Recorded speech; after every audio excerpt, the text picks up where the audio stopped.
ത്രിയേക ദൈവനാമത്തിന് മഹത്വമുണ്ടായിരിക്കട്ടെ. വചനപുലരിയിലേക്ക് ഏവർക്കും സ്നേഹപൂർവ്വം സ്വാഗതം. വിശുദ്ധ മത്തായിയുടെ സുവിശേഷം 6-ാം അധ്യായം 22-ാമത്തെ വാക്യം. കണ്ണാണ് ശരീരത്തിൻ്റെ വിളക്ക്.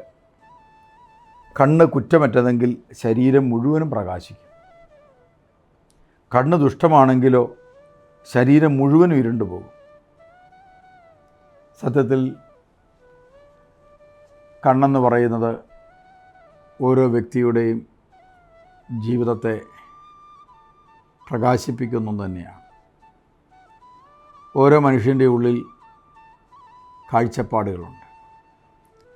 കാഴ്ചപ്പാടെന്ന് പറഞ്ഞാൽ ഒരു മനുഷ്യൻ്റെ ഹൃദയത്തിൽ വെളിച്ചം കിട്ടുന്ന അവസ്ഥയ്ക്കാണ് കാഴ്ചപ്പാടെന്ന് പറയുന്നത്.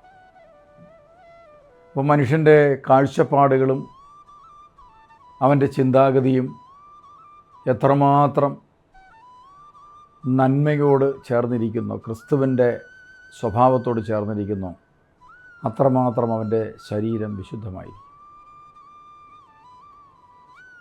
എത്രമാത്രം അവൻ്റെ കാഴ്ചപ്പാടുകളും മനോഭാവവും ക്രിസ്തുവിൻ്റെ വചനത്തിൽ നിന്ന് അകന്നിരിക്കുന്നോ അവൻ്റെ ശരീരത്തിൻ്റെയും മനസ്സിൻ്റെയും വിശുദ്ധിയും അത്രയും കുറഞ്ഞിരിക്കും. അതുകൊണ്ട് വിശുദ്ധിക്ക് വേണ്ടി പരിശ്രമിക്കുന്ന മനുഷ്യൻ തങ്ങളുടെ മനോഭാവവും കാഴ്ചപ്പാടും എന്ത് എന്ന് ആത്മാർത്ഥമായി ചിന്തിക്കേണ്ടിയിരിക്കും. ചില പരിശ്രമങ്ങൾ എല്ലാവരും നടത്താറുണ്ട്. ഉപവസിക്കുന്നു, നോമ്പെടുക്കുന്നു, പ്രാർത്ഥിക്കുന്നു. ഇങ്ങനെയുള്ള ക്രിയകളൊക്കെ നമ്മൾ ചെയ്യുമ്പോൾ തന്നെ മനസാക്ഷിയുടെ അകത്തളങ്ങളിൽ നമ്മുടെ ഹൃദയാന്തർഭാഗത്ത് നമുക്ക് കിട്ടിയിരിക്കുന്ന സുവിശേഷത്തിൻ്റെ വെളിച്ചം എത്രമാത്രം എന്നതുമായി ബന്ധപ്പെട്ടാണ് ഓരോ വ്യക്തിയുടെ ആത്മീയ വളർച്ചയിരിക്കുന്നത്.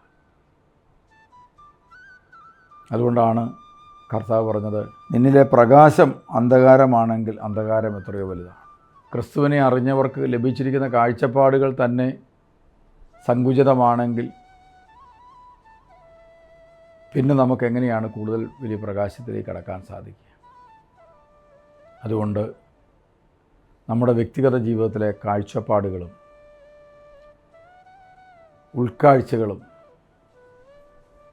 കൂടുതൽ വിശുദ്ധമായി തീരാൻ തക്കവണ്ണം കൂടുതൽ നല്ല കാര്യങ്ങൾ വായിക്കുവാനും നല്ല കാര്യങ്ങൾ കേൾക്കുവാനും കൂടുതൽ സമയം നമുക്ക് വിട്ടുകൊടുക്കാൻ പരിശ്രമിക്കാം.